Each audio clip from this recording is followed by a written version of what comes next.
প্রিয় ভিউয়ার্স, ভিডিওতে দেখতে পাচ্ছেন একটি ছোট বাছুর যার কানের গোড়ায় ফুলে গেছে ফোঁড়ার মতো। তো ওটা আদৌ ফোঁড়া হয়েছে কিনা তো সেটা পরীক্ষা করে দেখতে হবে। তো সেই জন্য ওখানে একটি নিডল পিক করেছি।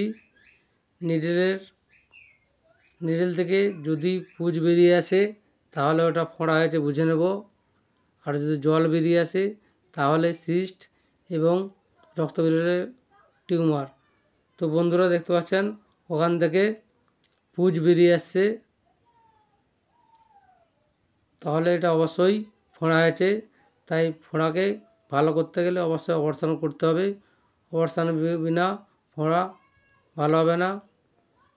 তাই অপারেশন করার আগে বন্ধুদের কাছে রিকোয়েস্ট, অবশ্যই আমার ভিডিওটি শেষ পর্যন্ত দেখবেন এবং ভালো লাগলে লাইক শেয়ার করবেন এবং কোনো মন্তব্য থাকলে কমেন্টে জানাবেন এবং আমার চ্যানেলটিকে সাবস্ক্রাইব করে রাখতে ভুলবেন না। পাশে থাকা বেল আইকনটি ক্লিক করে রাখবেন যাতে যখনই আমি নতুন নতুন ভিডিও আপলোড করব যাতে আপনার মোবাইলে সবার আগে পৌঁছে যায়। তো বন্ধুরা দেখুন কীভাবে আমি এটা কাটছি বা অপারেশন করছি। তো অপারেশন করার আগে যেটা করণীয়, প্রথমে যে জায়গাটায় ওটা ইনফেকশান হয়েছে বা ফোঁড়া হয়েছে সেই জায়গাটাকে ভালো করে পরিষ্কার করতে হবে। তো পরিষ্কার করার জন্য পটাশিয়াম পারম্যাঙ্গনেটের জল দিয়ে ভালো করে ধুয়ে নিতে হবে। ধুয়ে দেওয়ার পর মুছে নেওয়ার পর ওই জায়গাটায় ছুরি দিয়ে কাটতে হবে। তো বন্ধুরা দেখুন ওটা কাটছি উপর থেকে নিচের দিকে, যাতে এটা কাটা অংশ দিয়ে পরবর্তীকালে রস গড়িয়ে পড়ে। তো কাটার পর দেখতে পাচ্ছেন ওই জায়গাটার ভিতর থেকে গাঢ় পুঁজ বেরিয়ে আসছে। এই পুঁজ অংশটা গাঢ় হওয়ার কারণ মূলত এটা অনেক দিন ধরে ভুগছিল। ওর ভিতরে যে সমস্ত টিস্যুগুলো নষ্ট হয়ে গেছে সেগুলো পুঁজে পরিণত হয়। তো পুঁজে পরিণত প্রথম অবস্থায় জলীয় ভাব থাকে, তখন সেটা দীর্ঘদিন হওয়ার ফলে ওটা গাঢ় হয়ে গেছে। তো ভালো করে টিপে ভিতরের নষ্ট হয়ে যাওয়া টিস্যুগুলো বের করে দিচ্ছি। তো বন্ধুরা একটু ভালো করে লক্ষ্য করুন, দেখবেন কানের গোড়ায় উপর দিকে আরও পুঁজ বেরাচ্ছে, কারণ ওখানেও একটা ফুটো হয়েছিল, এখানে টিপতে ওখান থেকেও বেরোচ্ছে। তার মানে ওখান থেকে নিচু পর্যন্ত পুরোটাই শোষ হয়ে গেছে, ইনফেকশান হয়ে গেছে, ভিতরে ঘাস সৃষ্টি হয়েছে এবং পুঁজের সৃষ্টি হয়েছে, যার জন্য টিপার ফলে উপর দিয়েও বেরাচ্ছে। তো যেখান থেকে বেরোক পুঁজগুলো বের করে মুছে নিতে হবে। মুছে দেওয়ার পর ভিতরে ভালো করে ড্রেসিং করতে হবে। তো এখন আমি ধীরে সুস্থে আস্তে আস্তে ভালো করে টিপে ভিতরে সমস্ত নষ্ট হয়ে যাওয়া টিস্যুগুলো বা পুঁজ বের করে নিচ্ছি। বের করে দেওয়ার পর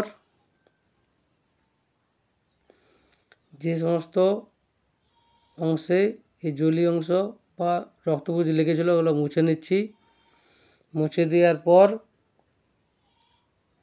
পটাশিয়াম পারম্যাঙ্গনেটের জল দিয়ে ভিতরটা ভালো করে পরিষ্কার করতে হবে। দেখতে পাচ্ছেন ফরসেপ দিয়ে পটাশিয়াম পারম্যাঙ্গনেটের জল দিয়ে ভালো করে পরিষ্কার করছি। তো পরিষ্কার করে দেওয়ার পর ওই অংশে পভিডিন আয়োডিন লোশন লাগাতে হবে পরপর কয়েকদিন, এবং ট্রিটমেন্ট হিসাবে ওকে ইঞ্জেকশান করেছিলাম। যেহেতু কাটাকুটি হয়েছে তাই একে একটা টিটেনাস ইঞ্জেকশান করা হয়েছে। এছাড়াও ব্যথা যন্ত্রণা কমানোর জন্য মেলক্সিকাম ইঞ্জেকশান করেছি এবং অ্যান্টিবায়োটিক হিসাবে পেনিসিলিন ইঞ্জেকশান করেছি। পেনিসিলিন ছাড়াও এটাকে এনরোফ্লক্সাসিন ইঞ্জেকশান করা যায় এবং আইভারমেকটিন ট্যাবলেট 3 সপ্তাহে 3টি খেতে দেওয়া হয়েছে যাতে ফাঙ্গাল ইনফেকশান না ঘটে যায়। সেই জন্য টিয়া ক্যাপসুল প্রতিদিন একটা করে খেতে দেওয়া হয়েছে এবং মাল্টিভিটামিন সিরাপ খেতে দেওয়া হয়েছে। তো তো বন্ধুরা দেখতে পাচ্ছেন অপারেশন করে দেওয়ার পর বাছুরটি নিজে থেকে দাঁড়িয়ে যায়, কত সুন্দর দাঁড়িয়ে আছে। এইভাবে পরপর কয়েকদিন ড্রেসিং ইঞ্জেকশন করতে হবে, তাহলেই বাছুরটি সম্পূর্ণ সুস্থ হয়ে যাবে। তো বন্ধুরা ভিডিওটি কেমন লাগলো অবশ্যই জানাবেন। ভালো থাকবেন, সুস্থ থাকবেন। থ্যাংকস।